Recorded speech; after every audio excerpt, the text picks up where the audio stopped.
Hi friends, అందరికీ నమస్కారం. శ్రావణ మాసం మొదటి సోమవారం శివునికి ఇలా పూజ చేయండి.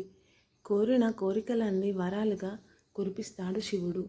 హిందూ మతంలో శివుని ఆరాధనకు అత్యంత ఫలప్రదంగా భావించేది సోమవారం అయితే ఆ రోజు ఆ మహాదేవునికి ప్రీతిపాత్రమైన సోమవారం రోజున శివుడిని పూజించడం వల్ల ఆ పరమేశ్వరుడు ప్రసన్నుడై తన భక్తులపై అనుగ్రహాన్ని కురిపిస్తాడు. ఈ ఏడాది ఆగస్టు 5 సోమవారం నుండి శ్రావణ మాసం ఆరంభం అవుతుంది. ఈ శ్రావణ మాసంలో మొత్తం 4 సోమవారాలు ఉన్నాయి. ఈ శ్రావణ మాసంలో 4 సోమవారాల్లో శివుడిని తప్పకుండా పూజించాలి.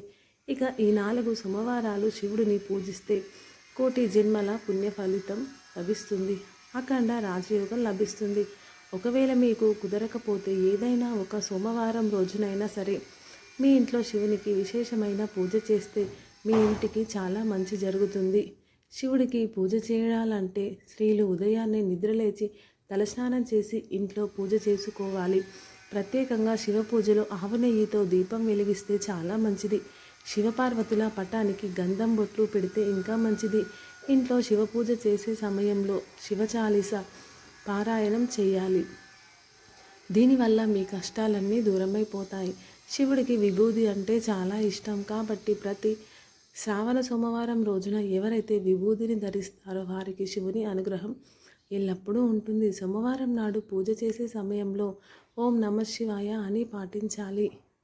దీనివల్ల మీ ఇంట్లో ధనవర్షం కురుస్తుంది. శ్రావణ సోమవారాలు ఇంట్లో పూజ చేసేవాళ్ళు శివునికి నైవేద్యంగా పచ్చిశనగలు నివేదించడం, ఇలా చేయడం వల్ల మీకున్న డబ్బు కష్టాలన్నీ తొలగిపోతాయి. పరమేశ్వరుని ఆశీస్సులు తప్పకుండా లభిస్తాయి. ఈ శ్రావణ సోమవారం రోజున ప్రత్యేకించి శివలింగానికి అభిషేకం చేస్తే అఖండ రాజయోగం ప్రాప్తిస్తుంది. ఆ శివయ్యకు ఒక చెంబెడు నీళ్లు సమర్పించినా చాలు.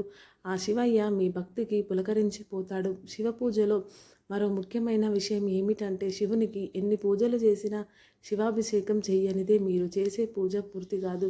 శివాలయానికి వెళ్ళి శివునికి అభిషేకం చేయలేని వారు సోమవారం చేసే శివ పూజలో బియ్యపిండితో ఒక లింగ రూపాన్ని తయారు చేసి ఆ లింగాన్ని శివునిగా భావించి నీటితో అభిషేకించండి. ఇలా చేస్తే మీ పూజకి శివుడు సంతోషించి కోరిన వరాలు అందజేస్తాడు. ఆవు పాలతో శివుడికి అభిషేకం చేస్తే చాలా మంచి ఫలితం ఉంటుంది. చాలామంది పాలను ప్యాకెట్లలో ఉంచి అలానే శివలింగం మీద పోస్తూ ఉంటారు. కానీ ఇలా అస్సలు చేయకూడదు. ఇలా చేస్తే అది మహాపాపంగా పరిగణింపబడుతుంది. కాబట్టి శివుడిని అభిషేకించేటప్పుడు ఒక గ్లాసులో ఆవు పాలను పోసుకొని శివలింగానికి అభిషేకం చేయాలి. శివలింగంపై పాలు పోసిన తర్వాత నీళ్లతో ఖచ్చితంగా అభిషేకం చేయాలి. అలా చేస్తేనే సంపూర్ణ అభిషేక ఫలితం దక్కుతుంది. జిల్లేడు పూలతో శివుడిని పూజిస్తే తొందరగా కరుణిస్తాడని విశ్వాసం. శివుడిని పూజించిన ఈ జిల్లేడు పూలను మహిళలు తలలో పెట్టుకుంటే చాలా మంచి జరుగుతుంది. నందివర్ధనం పూలతో శివుడిని పూజ చేస్తే జీవితంలో ప్రశాంతత లభిస్తుంది. పారిజాత పువ్వుని శివుడికి సమర్పిస్తే కాలసర్పదోషాలు తొలగిపోతాయి. శివ పూజలో ఎరుపు రంగు పువ్వులను ఉపయోగించకూడదు. శివునికి ఎరుపు రంగు పువ్వులు పెడితే పూజకు తగిన ఫలితం దొరకదు. నెయ్యితో శివునికి అభిషేకం చేస్తే సంతాన సౌభాగ్యం కలుగుతుంది. ఆర్థిక సమస్యలు తొలగిపోవాలంటే చెరుకు రసంతో శివుడికి అభిషేకం చేయాలి. శివ పూజలో నైవేద్యంగా వెలగపండును సమర్పిస్తే దీర్ఘాయుష్యు లభిస్తుంది. ఇక శివ పూజలో చాలామంది తమకు తెలియకుండానే ఎన్నో పొరపాట్లు చేస్తారు. వాటి వల్ల మీరు ఎన్ని పూజలు చేసినా సరే ప్రతిఫలం ఉండదు. మీ పూజా గదిలో శివుని పటానికి కేవలం గంధం బొట్లు మాత్రమే పెట్టాలి. అంతేకాదు పసుపు కుంకుమలను సమర్పించకూడదు. అలాగే శివలింగాన్ని పూజిస్తున్నప్పుడు కూడా పసుపు కుంకుమలను, తులసి ఆకులను శివలింగం పైన వేయకూడదు. ఇవి శివ పూజకు అశుభమైనవిగా పరిగణిస్తారు. కాబట్టి శివ పూజలో ఈ పొరపాట్లు చేయకుండా జాగ్రత్త పడాలి. ఈ శ్రావణ సోమవారాల్లో శివ పూజలో ఏమైనా పొరపాట్లు చేస్తే ఓం నమః శివాయ అనే మంత్రాన్ని శివుని నుంచి క్షమాపణ కోరుకోవాలి. సముద్రమదనంలో వెలువడిన హలహలాన్ని ఆ పరమశివుడు శ్రావణ మాసంలోనే సేవించి నీలకంఠుడైనాడని పురాణాలు చెబుతున్నాయి. కాబట్టి ఈ మాసంలో వచ్చే ప్రతి సోమవారం రోజున పరమశివునికి తప్పకుండా పూజించాలి. ముఖ్యంగా ప్రతి శ్రావణ సోమవారం రోజున శివాలయాలను సందర్శించుకోవడం ద్వారా ఎన్నో పుణ్య ఫలితాలు చేకూరుతాయి. శివాలయాల్లో పూజలు, అభిషేకాలు చేయించే వారికి వ్యాపార అభివృద్ధి, ఆర్థిక అభివృద్ధి ఉంటుంది. మీ వైవాహిక జీవితం దుఃఖమయంగా ఉన్నా లేదా పెళ్ళిళ్ళలో ఏమైనా సమస్యలు ఉంటే సోమవారం రోజున శివాలయానికి వెళ్ళి శివలింగం ముందు ఒక బిల్వపత్రం సమర్పిస్తే మీ కష్టాలన్నీ దూరమవుతాయి.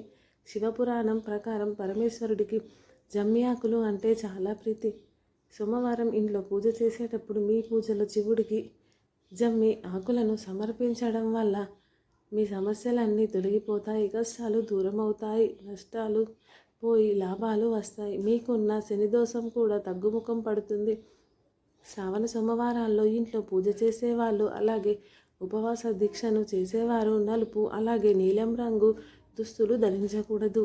ఈ రంగులు ప్రతికూల శక్తిని ఆకర్షిస్తాయి. కాబట్టి మీరు పూజలకు ఫలితం దక్కాలంటే పొరపాటు చేయకండి. శ్రావణ సోమవారాల్లో ఉపవాసం చేసేవారు తెల్లవారుజామున తలస్నానం చేసి శివపూజ చేయాలి. తలస్నానం చేయకుండా ఉపవాసం చేయడం వల్ల ప్రయోజనం ఉండదు, శివుని ఆశీస్సులు లభించవు. ఈ శ్రావణ మాసంలో పార్వతీదేవి తపస్సు చేయడం వల్ల శివుడికి తన భర్తగా పొందింది. అటువంటి పవిత్రమైన శ్రావణ మాసంలో శివుడిని పూజించడం ద్వారా ఉద్యోగం, కుటుంబం, వైవాహిక జీవితం, ఆరోగ్యం, డబ్బుకు సంబంధించిన సమస్యలను పరిష్కరించుకోవచ్చు. శివుడి అనుగ్రహం ఎల్లప్పుడూ మనపై ఉండాలంటే ఒక 2 సమయాలలో శివుడిని పూజించాలంటే అందులో మొదటిది సూర్యుడు ఉదయించేటప్పుడు, రెండవది సూర్యాస్తమయం. కాబట్టి సూర్యోదయం మరియు సూర్యాస్తమయంలో శివుడు కైలాసాన్ని విడిచి భూలోకంలో పార్వతితో కలిసి భూలోకంలో విహారం చేస్తాడని పండితులు చెబుతున్నారు.